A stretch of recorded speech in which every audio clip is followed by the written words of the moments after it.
We're going undercover now to look at a secret industry that's 30 years old. Pirate radio. Is it still king of the airwaves? Find out now in Making Waves.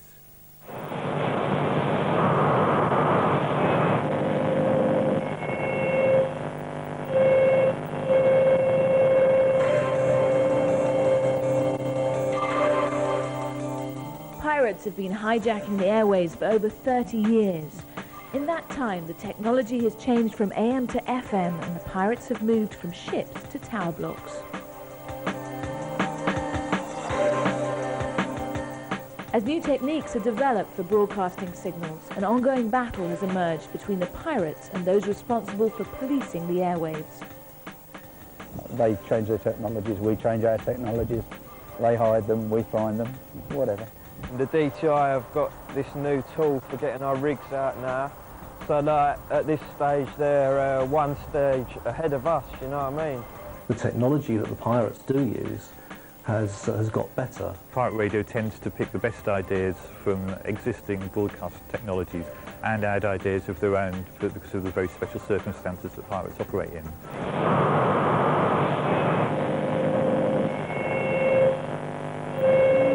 Sounds of the E, Real FM Tuesday night, 2011. Hotel Cruise locked in, locked on. We're Shaggan to Rob. All of 2 House Productions, massive. House came from the loop inside the place.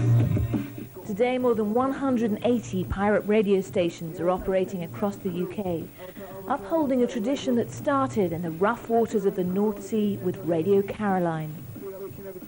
This is Radio Caroline on 199 metres, your all-day music station, Britain's first commercial radio station. Caroline was the first pirate to challenge the authorities and went on to shape the future of broadcasting for generations to come.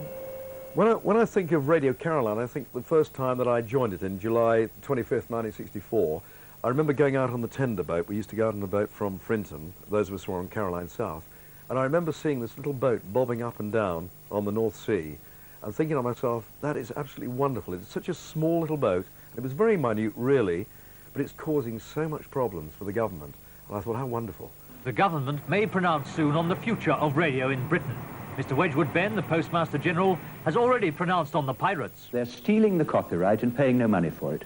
They're playing records that musicians have recorded and giving them no money for it. They're endangering the ship-to-shore radio, and there's a real risk that distress at sea might not be reported because of the inadequate fumbling handling of equipment. The transmitter was 50 kilowatts on the AM band, and the reason it was on the AM band is that AM signals can travel a lot further than FM signals. FM signals are really limited to line of sight. As far as you can shine your torch, that's where your signal goes. There was a lot of RF frequency flying around there as well, and a scare thing went by the fact we'd all been made impotent because of this RF frequency that was flying around. And in actual fact, on Radio London, when we once went up to 50 kilowatts, I think it was, and the whole mast lit up. And it was incredible. It was like a Christmas tree. But you could actually get a fluorescent tube, hold it up, and it would light up itself whilst holding it in your hand. After more than 2 decades of successful broadcasting, the Marine Offences Act brought the offshore pirates to their knees, and the stations were finally closed down. It's not really the thing to do anymore, to transmit non-stereo AM from a ship offshore. You don't get very good coverage, the quality isn't very good. And I think that's why now, if there are no offshore pirates, it's not a very viable thing to do. As I said, it's not nice sitting out in the North Sea in the middle of winter. That's why the pirates have come on land. The music is more specialist-based that they play. It's not the mainstream sort of stuff that perhaps Radio Caroline used to play. And the technology, as I described, has moved on as well. It's basically the same as music has gone. It's a parallel, you know, so a band now doesn't have to go into a recording studio with 48 tracks, and they don't have to be able to play the guitar, the drums and everything else. They can just put it all into the computer, and you can do it all in your bedroom. And that's a bit like kind of radio. In the 80s, a whole spectrum of new pirates was born, transmitting from the rooftops of London's tower blocks.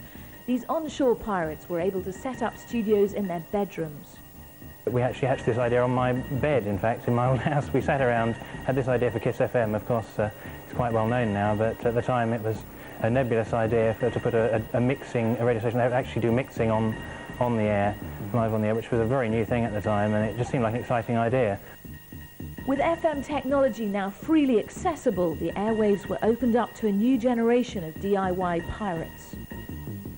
You need a fairly simple transmitter and a high site to put it on. Most pirates go for council tower blocks because they're tall, they're relatively unsupervised, and they invariably are in parts of London that are densely populated, which is exactly the audience that the pirates need to find. In terms of equipment costs, you're talking about perhaps £1,000 to £1,500 for a good setup to start from scratch to build a pirate radio station.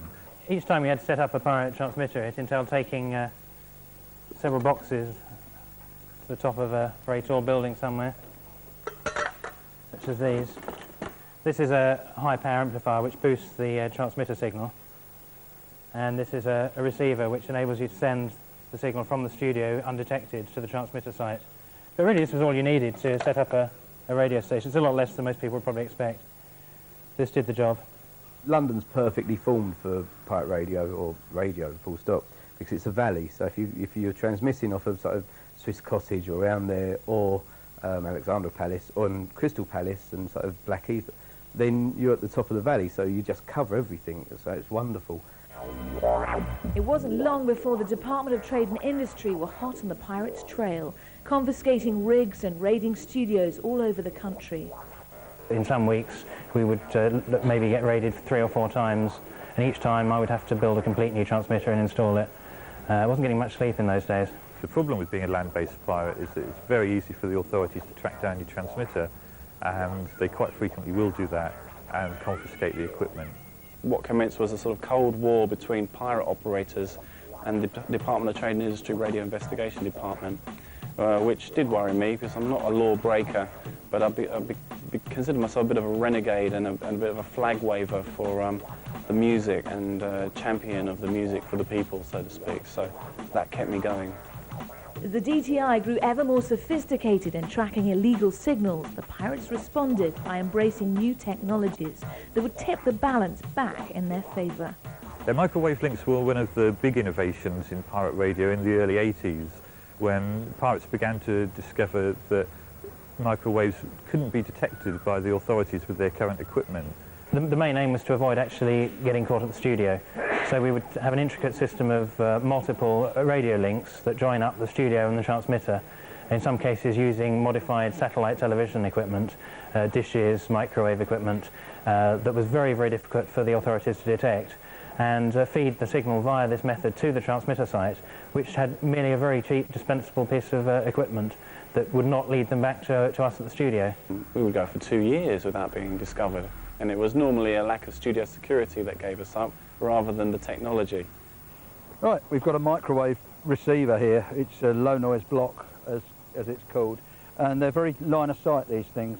They'll only point in straight lines, so this really gives us a clue as to where the studio is, and it would be directly along this line. In this particular case, it's probably coming from the block of flats over there in the distance. Typically, we could receive it could be receiving a signal up to 3 miles, even as much as that.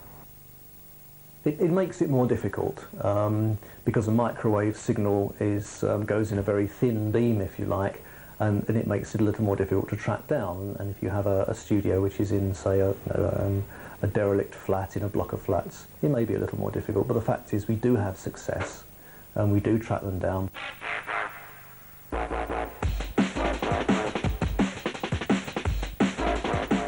As the Cold War continues into the 90s, the DTI is constantly developing new technology to keep the FM dial pirate-free. All the clever stuff's in here. There are a series of aerials mounted into the roof, which are phased, and the information from there runs down to a box in the back, and that sort of does the clever bit with the electronics and gives us the reading up here. I'm receiving it on the receiver down here, and it's displaying and it's showing me that the station is coming from almost directly ahead of us at the moment, as you can see. It's flickering slightly because we're a fair way away from it, and we'll have to go and find it. So let's go and see if we can find it.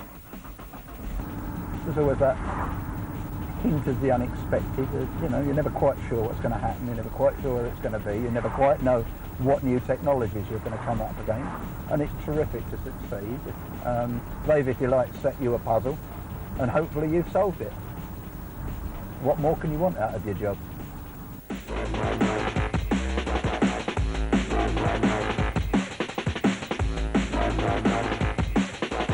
By using the direction finding equipment in the car, it's led us to this point here where we believe, and we can see from the aerial that's on the top of the building, that the chances are that our pirate station is in here. What we'll have to do now is go up in the lift, go up into the lift room and have a look and see what we can find up there.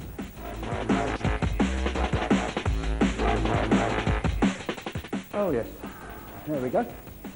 There we go, typical transmitter, de-locked onto the services so that it can't be removed easily.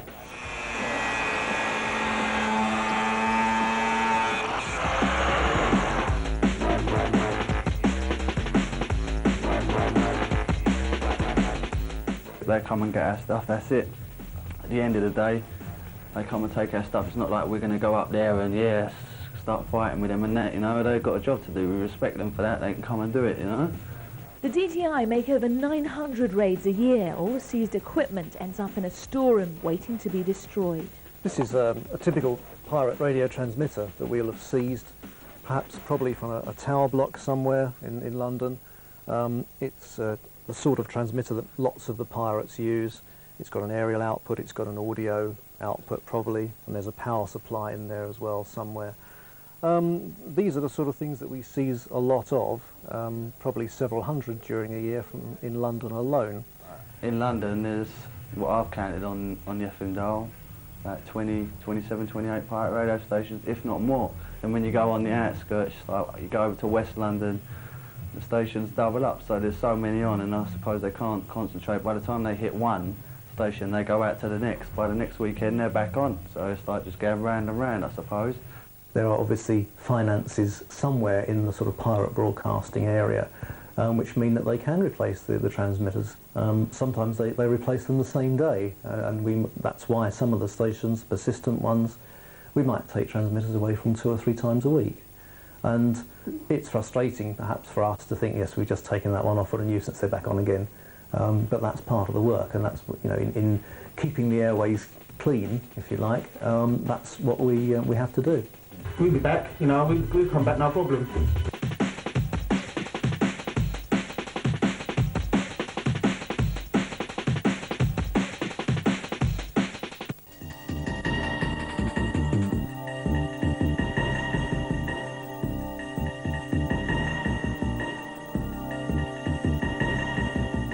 Staying one step ahead of the DTI is a constant struggle for the pirates.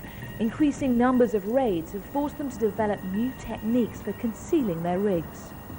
Well, basically, we've just been hit by the DTI, and I'm just about to plumb the rig back down the pipe. They may hide a transmitter down a ventilation shaft, and quite often they'll use a device using car jacks to secure them in the ventilation shaft. The transmitter obviously gets put down the pipe, and this is like a car jack, scissor jack, and what we do, we lower it down, say, I don't know how many feet, about 20 feet, and we've got a long tool which goes down on top of this thread here, and we do the thread till the jack opens out wide enough, and then it locks onto the actual wall of the pipe, and the rig is just left held there. What they do, they try winching them out. They put a winch down there with a hook, try pulling them out like that. I know they've got a tool as well where they try and undo the jacks. That's one of their latest tools they've got, I've heard.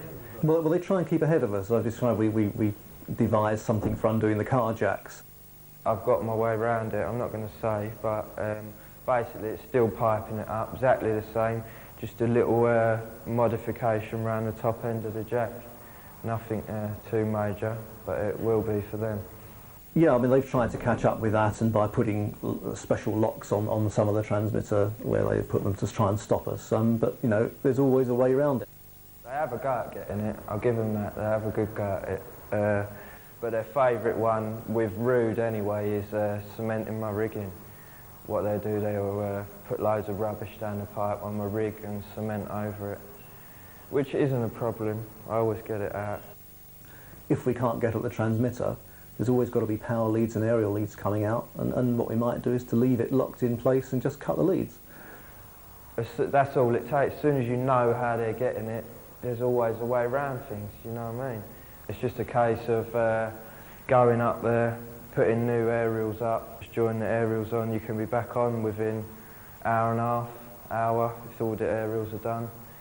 Flick the switch and we're on air.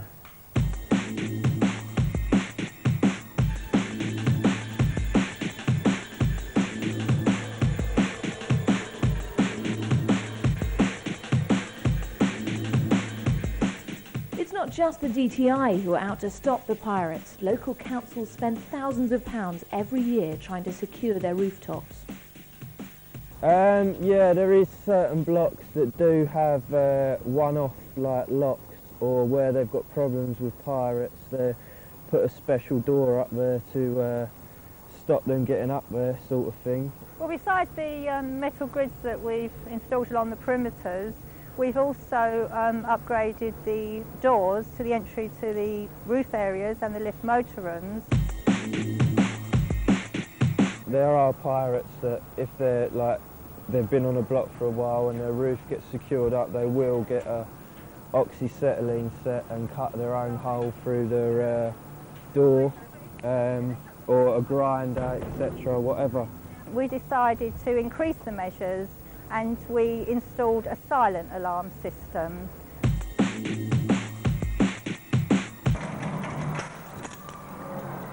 Hello, Mr. Williamson?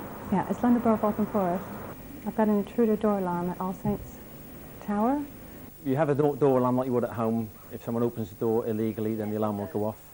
And the other type is the passive type, the ones where it's an infrared beam. And if anyone cuts that beam, then the alarm will go off. We'll know there's intruders up there or something's moving up there, and we can initiate the necessary call-out. As the war of attrition drags on, the pirates are beginning to explore new forms of media. If the DTI ever do decide to shut down the FM dial in whatever dramatic way they decide to do it, there's the internet for the DJs to go. Like, there's certain internet stations out there at the moment that people go, the DJs go and play. They pay £20 and they broadcast it all around the world on the internet, you know. All they need are a pair of decks, a lead from the mixer into the back of a PC, and away you go. Sons of the Pirates, coming at ya, live and direct. Interface is at the forefront of a new revolution in pirate radio. It's as simple as having a PC, a 486 PC to do it, and just downloading a simple plugin that takes about 5 minutes off the website. It's a real simple job, very, very simple, and it's getting a lot easier and easier and easier as we go along. Sons of Interface, pirate radio with a style. Well, we was actually emailed, I think it was the Christmas just gone, by these guys that were travelling around in a nuclear submarine. And they took our signal and parked it around the whole sub while they was eating their Christmas din-dins, etc. And actually had it going for about 2 days before they actually got told to pull it off by one of their commanders. Oh, no, none of that pirate radio stuff. Don't forget where to look. With a www.pirate-radio.co.uk. The Pirates out of London. We're usually sustaining about between 4,000 and 8,000 people simultaneously. The hit rate is into the millions. Today's internet pirates, like those who operated offshore in the 60s, are not illegally broadcasting, but they are infringing copyright laws. People like Interface are hosting music for free on their websites, and anybody can log on there and actually enjoy the music without actually the owner of the copyright being paid for it. And so what it's doing is it's encouraging this culture of music being very free, and the producers and the artists that have spent a lot of time and money in creating that music aren't getting anything back for it by, with this sort of usage. We certainly don't get any negative feedback from the artists. The record industry is another matter. They're not particularly impressed, but that's just because they're frightened to death of the internet. Picking up the brushes on Oklahoma, massive. At the moment, pirates are exploiting the unregulated potential of the internet, leaving the music industry in mild panic as they try to catch up with this new breed of pirates. Really, the technologists and the copyright owners are starting to come together a bit more. So I think that in the near future we'll actually see technologies up there on the internet which not only acknowledge the rights of the copyright owner, but may in fact remunerate them as well. The actual spirit hasn't changed. All it's changed is technology, as it always does. I mean, all I've done is follow the technology, natural progression. From tower blocks to then the internet. I mean, it's just a natural thing, what comes next. The technologies of the past once helped the pirates stay one step ahead of the DTI. But ironically, the technologies of the future may leave the pirates behind. The future may be more difficult for pirates as digital broadcasting comes in, because the digital broadcasting will be arranged differently, and the programs will be carried on what's called a multiplex, so one frequency will carry several different stations, and the people who run the multiplexes clearly won't take pirates on their frequency. I think that's when pirate radio is going to suffer, when the digital radio comes in. I don't know what's going to happen then. Obviously people will get around it, there probably will be a couple of pirates pop up, but I can see a lot of people moving on to the internet or cable or some other form of way of playing the music. There will always be, I think, a hardcore of pirates around, but as digital radio comes into its own, digital audio broadcasting comes into its own, I don't think the pirates will have the facility or the ability to deal with that sort of technology. In the future, people will laugh at the way that we had to go up to tower blocks to get music out to the people who wanted to listen to it. It will be like the aliens and their mashed up potatoes.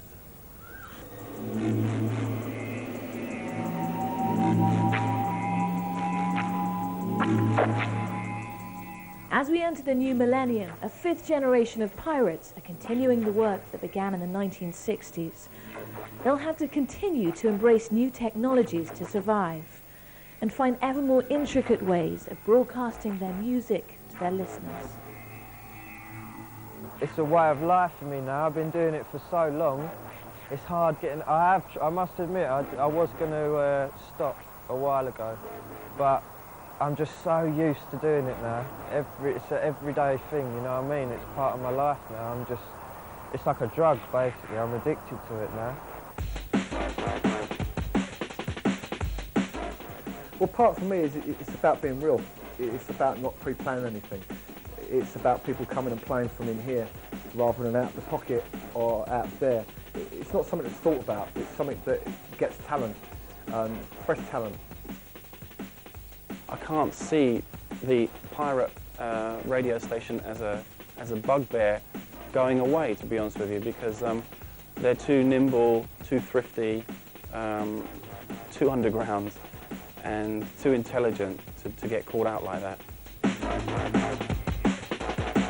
Every weekend you've got to come on there, you've got to do the radio. People are out there, they want to hear the radio, you've got to be there for the people. So basically, yeah, that's why we do the radio. I came in doing pirate radio and on a piratical wavelength, and my last broadcast ever, when I no longer want to be legal, will be a pirate one, yes. This is Pick the Pilot Week here on Discovery, and you've been watching Making Waves. If you liked it, ring 0181 242 6410 now. Calls are charged at a standard rate, and your call could mean that this programme gets made into a series. And don't forget, you can vote for as many programmes as you like, so give us a call.